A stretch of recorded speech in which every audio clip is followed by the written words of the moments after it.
Big boss ಮನೆಯಲ್ಲಿ ರಜತ್ ಶೋಭಾ ಶೆಟ್ಟಿ ಹವಾ. ಎಲ್ಲ ಎಪಿಸೋಡ್ಗಿಂತಲೂ ಇವತ್ತಿನ ಬಿಗ್ ಬಾಸ್ ಎಪಿಸೋಡ್ ಸೂಪರ್ ಸಖತ್ ಮಜಾ ಇರುತ್ತೆ ಅನ್ನೋದನ್ನು ನಾವು ಹೇಳ್ತಿಲ್ಲ. ಬಿಗ್ ಬಾಸ್ ಮನೆಯಿಂದ ರಿಲೀಸ್ ಆದ ಪ್ರೋಮೋನೇ ಹೇಳ್ತಿದ್ದು ಭಾರಿ ಕುತೂಹಲ ಹುಟ್ಟು ಹಾಕಿದೆ. ಹೌದು, ನಿನ್ನೆಯಷ್ಟೇ ಶೋಭಾ ಶೆಟ್ಟಿ ಮತ್ತು ರಜತ್ ಬಿಗ್ ಬಾಸ್ಗೆ ವೈಲ್ಡ್ ಕಾರ್ಡ್ ಎಂಟ್ರಿ ಕೊಟ್ಟಿದ್ದಾರೆ. ವೈಲ್ಡ್ ಕಾರ್ಡ್ ಕಂಟೆಸ್ಟೆಂಟ್ ಮನೆಯವರ ಜೊತೆ ಹೊಂದಿಕೊಂಡು ಆಟ ಆಡೋದು ತುಂಬಾನೇ ಕಷ್ಟ. ಆದ್ರೆ ಶೋಭಾ ಶೆಟ್ಟಿ ಮತ್ತು ರಜತ್ ಬಂದ ದಿನದಿಂದಲೇ ಚಮಕ್ ಕೊಡ್ತಾ ಇದ್ದಾರೆ. ಬಿಗ್ ಬಾಸ್ಗೆ ಈಗ ಕಳೆ ಬಂತು ಅನಿಸ್ತಿದೆ. ತೆಲುಗು ಬಿಗ್ ಬಾಸ್ ನಲ್ಲಿ ಮೋಡಿ ಮಾಡಿದ್ದ ಶೋಭಾ ಶೆಟ್ಟಿ, ರಜತ್ಗೂ ಇದೆ ರಿಯಾಲಿಟಿ ಶೋ ಆಡಿರೋ ಎಕ್ಸ್ಪೀರಿಯನ್ಸ್. ಶೋಭಾ ಶೆಟ್ಟಿಗೆ ಈ ಬಿಗ್ ಬಾಸ್ ಕಷ್ಟ ಆಗಲ್ಲ ಅನ್ಸುತ್ತೆ. ಯಾಕಂದ್ರೆ ಇದಕ್ಕೂ ಮೊದಲೇ ಶೋಭಾ ಶೆಟ್ಟಿ ತೆಲುಗು ಬಿಗ್ ಬಾಸ್ ನಲ್ಲಿ ಆಡಿ ಸೈ ಎನಿಸಿಕೊಂಡಿದ್ರು. ಅಲ್ಲಿ ಕೂಡ ಫುಲ್ ಅಗ್ರೆಷನ್ ಆಟವನ್ನೇ ಆಡ್ತಿದ್ರು. ತಮ್ಮ ಮಾತಿನ ಮೂಲಕವೇ ಯಾರ ಬಾಯಿ ಕೂಡ ಮುಚ್ಚಿಸೋ ಸಾಮರ್ಥ್ಯ ಇದೆ. ಇನ್ನ ರಜತ್ ಅನೇಕ ಕನ್ನಡ ರಿಯಾಲಿಟಿ ಶೋನಲ್ಲಿ ಆಡಿರೋ ಎಕ್ಸ್ಪೀರಿಯನ್ಸ್ ಇದೆ.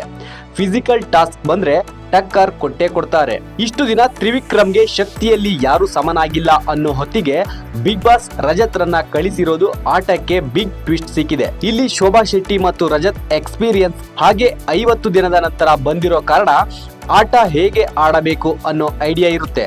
ಇವರಿಬ್ಬರು ಮಾತನಾಡೋದನ್ನ ನೋಡಿದ್ರೆ ಗೊತ್ತಾಗುತ್ತೆ ಫುಲ್ ಪ್ರಿಪೇರ್ ಆಗಿ ಬಂದಿದ್ದಾರೆ ಅಂತ. ರಜತ್ಗಿಂತ ಶೋಭಾ ಶೆಟ್ಟಿಯೇ ಹೆಚ್ಚು ಪವರ್ಫುಲ್. ಮನೆಯಲ್ಲಿ ಇವತ್ತು ಸಹ ಗ್ರೂಪ್ ಮಾಡಿ ಆಡೋ ಆಟ ಇದೆ. ವೈಲ್ಡ್ ಕಾರ್ಡ್ ಕಂಟೆಸ್ಟೆಂಟ್ ಆಗಿ ಬಂದಿರೋ ಶೋಭಾ ಶೆಟ್ಟಿ ಮತ್ತು ರಜತ್ ಮಧ್ಯೆ ಟೀಮ್ ಕ್ಯಾಪ್ಟನ್ ಆಗಲು ಯಾರು ಅರ್ಹ, ಯಾರು ಅನರ್ಹ ಅಂತ ಪ್ರಶ್ನೆ ಬಂದಿತ್ತು. ಆಗ ರಜತ್ಗೆ ಹೆಚ್ಚಿನ ಅನರ್ಹ ಮತ ಬಂದರೆ ಶೋಭಾ ಶೆಟ್ಟಿ ಅರ್ಹ ಮತ ಬಂದಿದೆ. ಮಂಜಣ್ಣ ಶೋಭಾ ಶೆಟ್ಟಿ ಮಧ್ಯೆ ಮೊದಲ ದಿನವೇ ಡಿಶುಮ್. ಇನ್ನು ಇಲ್ಲಿ ಮಂಜಣ್ಣ ಮತ್ತೆ ಶೋಭಾ ಶೆಟ್ಟಿ ಮಧ್ಯೆ ಜಗಳ ಹೊತ್ತಿಕೊಂಡಿದೆ. ಮಂಜಣ್ಣ ಕೊಟ್ಟ ಕಾರಣವನ್ನ ಶೋಭಾ ಪ್ರಶ್ನೆ ಮಾಡ್ತಾರೆ. ಇಲ್ಲಿ ಶೋಭಾ ಶೆಟ್ಟಿ ಮಂಜಣ್ಣನ ಬಾಯಿ ಮುಚ್ಚಿಸ್ತಾರೆ ಅಂದ್ರೆ ಮೆಂಟಲಿ ಎಷ್ಟು ಸ್ಟ್ರಾಂಗ್ ಇದ್ದಾರೆ ಅಂತ ಗೊತ್ತಾಗುತ್ತೆ. ಟೋಟಲಿ ಮಂಜಣ್ಣನ್ ಬೆವರಿಳಿಸಿ ಬಿಟ್ರು. ಇಲ್ಲಿವರೆಗೆ ಬಿಗ್ ಬಾಸ್ ಮನೆಯಲ್ಲಿ ಕೆಲವು ಸದಸ್ಯರಿಗೆ ಹಾಗೂ ಅವರು ಕೊಡೋ ಕಾರಣಗಳಿಗೆ ಪ್ರಶ್ನೆ ಮಾಡೋರು ಇರ್ಲಿಲ್ಲ. ಆದ್ರೆ ಈಗ ಶೋಭಾ ಶೆಟ್ಟಿ ಎಲ್ಲರಿಗೂ ಸರಿಯಾಗಿ ಕ್ಲಾಸ್ ತಗೋತಾರೆ ಅಂತ ಅನಿಸ್ತಿದೆ. ಈ ಮನೆಯಲ್ಲಿ ಒಬ್ಬ ಸ್ಟ್ರಾಂಗ್ ಲೇಡಿ ಕಂಟೆಸ್ಟೆಂಟ್ ನ ಕೊರತೆ ಇತ್ತು, ಈಗ ಫುಲ್ ಫಿಲ್ ಆಗಿದೆ ಅನಿಸ್ತಿದೆ.